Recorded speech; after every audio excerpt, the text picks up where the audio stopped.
नमस्कार दोस्तों।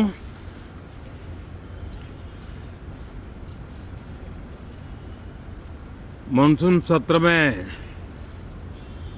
आप सभी मीडिया जगत के लोगों का स्वागत है। साथियों, मानसून नवीनता और नवसर्जन का प्रतीक है और अब तक जो खबरें मिली हैं, देश में मौसम बहुत ही अच्छे ढंग से आगे बढ़ रहा है।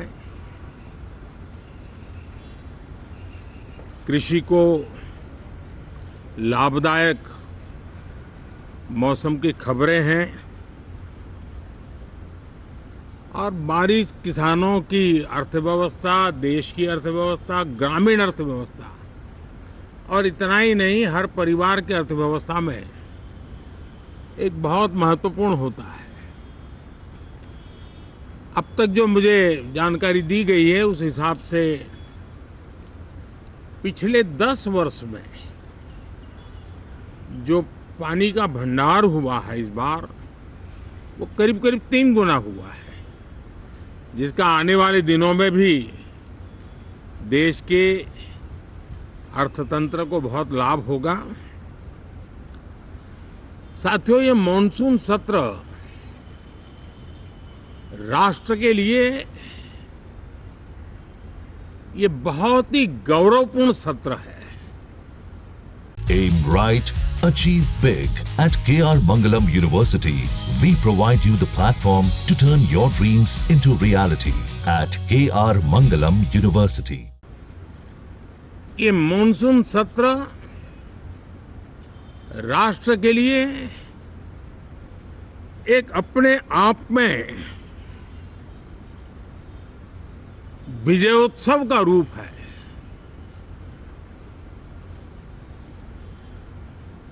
और जब मैं कहता हूं कि सत्र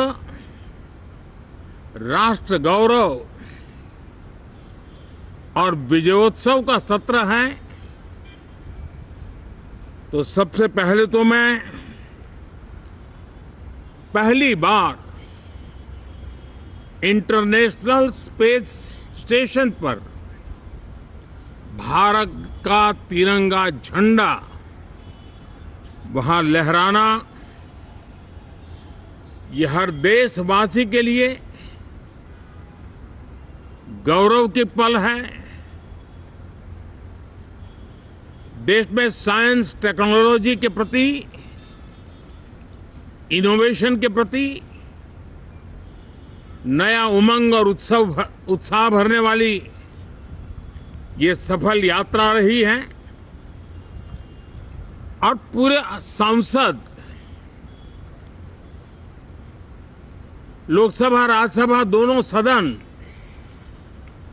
देशवासी जिस गौरव का अनुभव कर रहे हैं उसमें एक स्वर से जुड़ेंगे, एक स्वर से इसका यशगान होगा,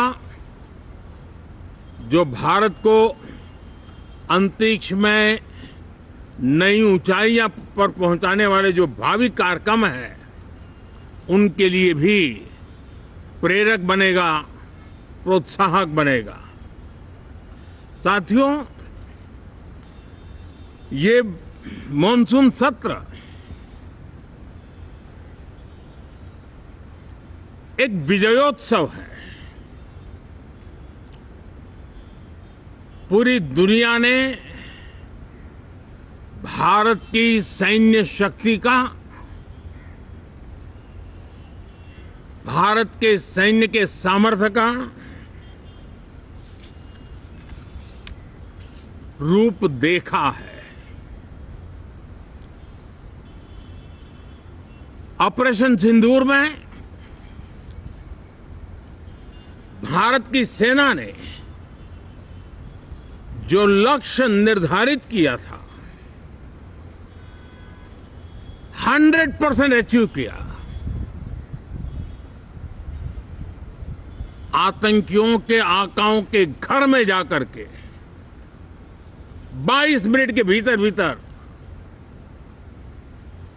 ऑपरेशन सिंदूर के तहत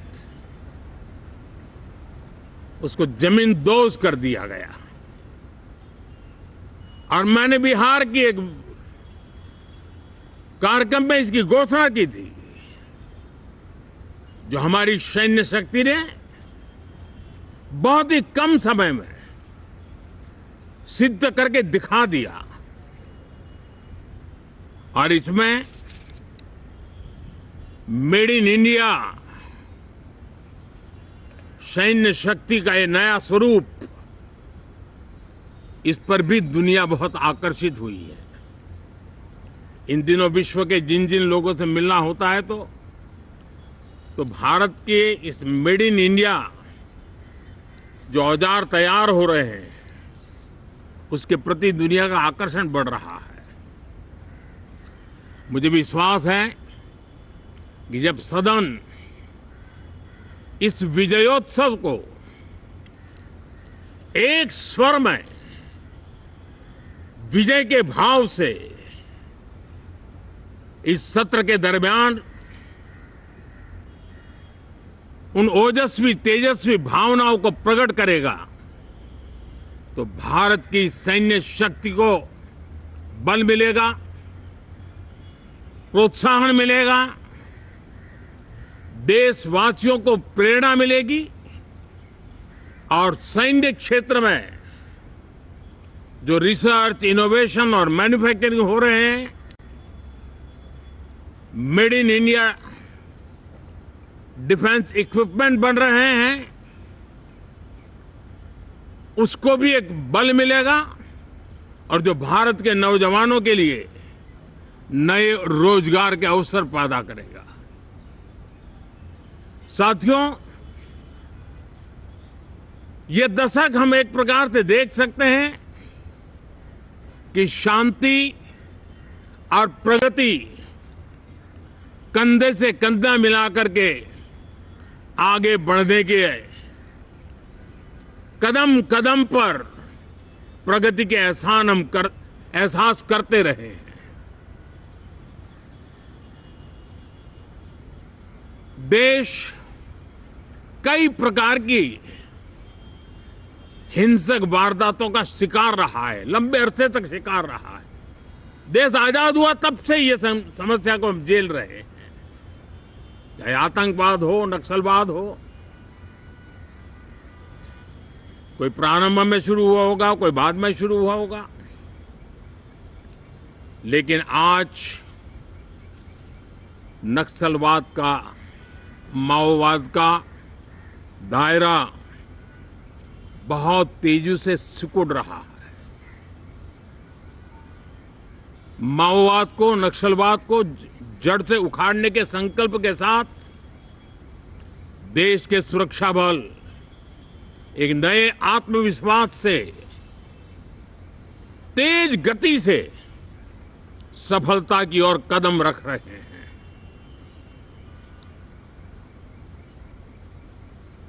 और मैं गर्व से कह सकता हूं,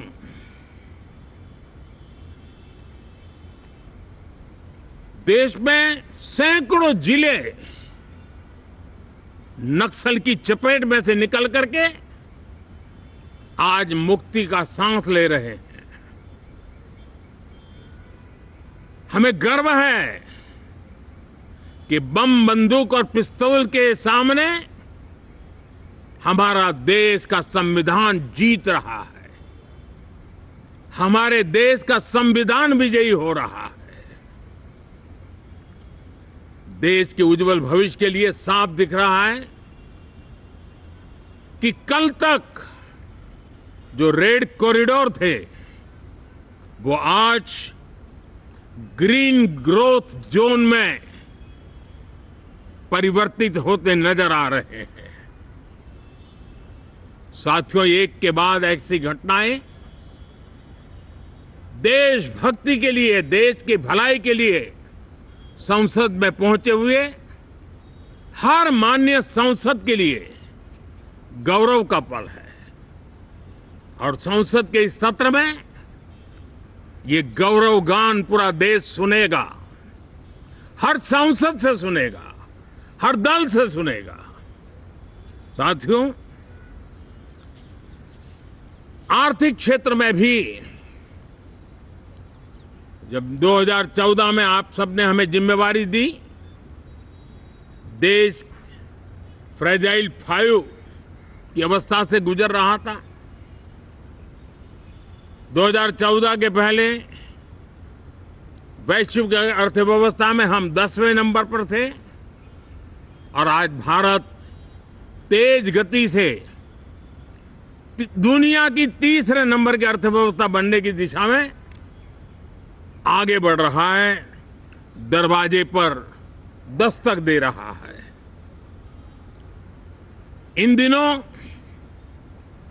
25 करोड़ गरीबों का गरीबी से बाहर निकलना, जिसको विश्व की अनेक संस्थाएं सराहना कर रही है। देश में एक जमाना था 2014 के पहले, जब महंगाई का दर, इन्फ्लेशन रेट डबल डिजिट में हुआ करता था। आज 2% के आसपास आकर के देश के सामान्य मानवी के जीवन में राहत बन गया है, सुविधा बन गया है। लो इन्फ्लेशन के सामने हाई ग्रोथ एक अच्छे विकास यात्रा की दिशा है। साथियों, डिजिटल इंडिया, यूपीआई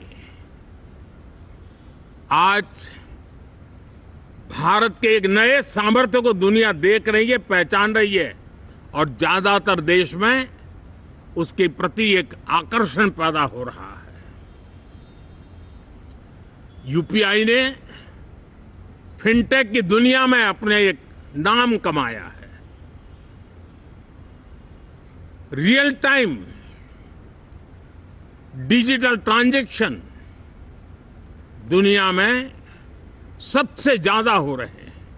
दुनिया में जितने हो रहे हैं, अकेले भारत में उससे ज्यादा हो रहे हैं।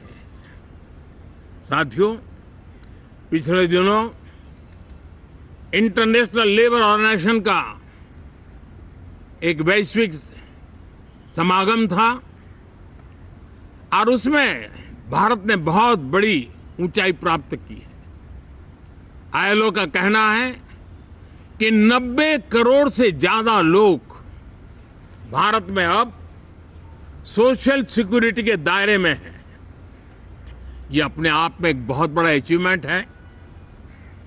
उसी प्रकार से वैश्विक संस्था WHO ने ये कहा है कि भारत अब आंख की जो बीमारी आमतौर पर बारिश के सीजन में ज्यादा देखी जाती थी, ट्रैकोमा, अब भारत को WHO ने ट्रैकोमा फ्री घोषित किया है।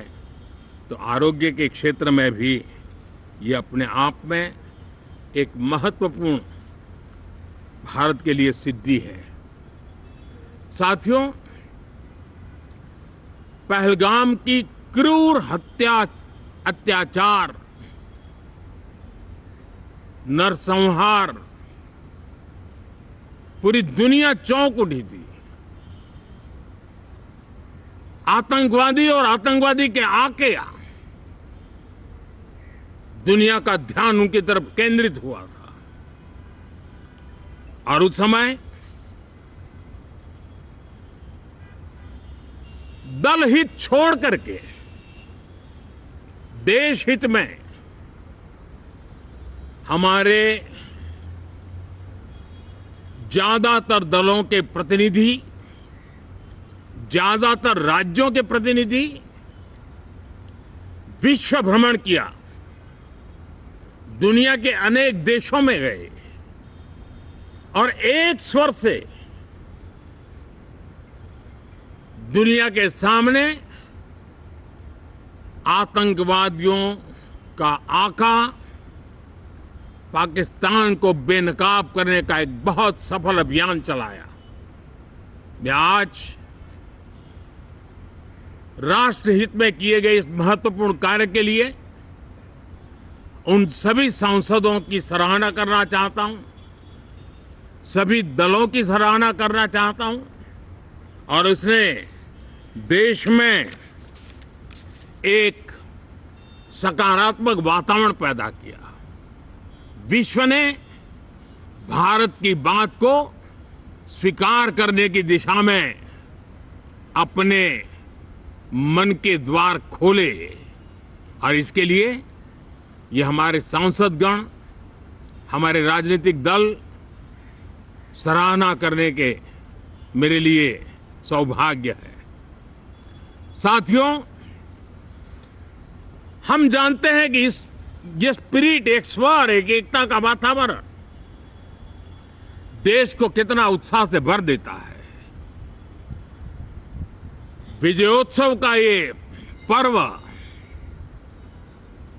इस मॉनसून सत्र में भी उसी भाव से प्रकट होगा।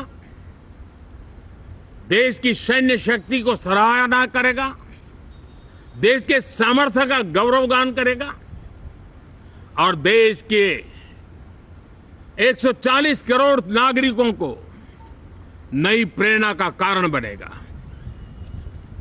मुझे विश्वास है कि हम सब मिलकर के डिफेंस के क्षेत्र में आत्मनिर्भर होने के इन प्रयासों को बल दें, सेना के सामर्थ्य की सराहना करें और मैं आज देशवासियों के सामने जरूर कहूंगा और देश के राजनीतिक दलों से भी कहूंगा कि देश ने एकता की ताकत देखी है, एक स्वर का सामर्थ्य क्या होता है देखा है। तो सदन में से भी सभी माननीय सांसद उसको बल दें, उसको आगे बढ़ाएं और मैं जरूर कहूंगा, राजनीतिक दल अलग अलग हैं, हर एक का अपना एक एजेंडा है, अपनी एक भूमिका है, लेकिन मैं इस वास्तविकता को स्वीकार करता हूं कि दल हित में मत भले न मिले, लेकिन देश हित में मन जरूर मिले। इसी एक भावना के साथ इस मॉनसून सत्र से देश के विकास यात्रा को बल देने वाले, देश की प्रगति को बल देने वाले, देश के नागरिकों को सामर्थ्य देने वाले अनेक विधेयक प्रस्तावित हैं। सदन विस्तृत चर्चा करके उसको भी पारित करेगा। मेरी सभी माननीय सांसदों से उत्तम डिबेट चलाने के लिए शुभकामनाएं हैं। बहुत बहुत धन्यवाद।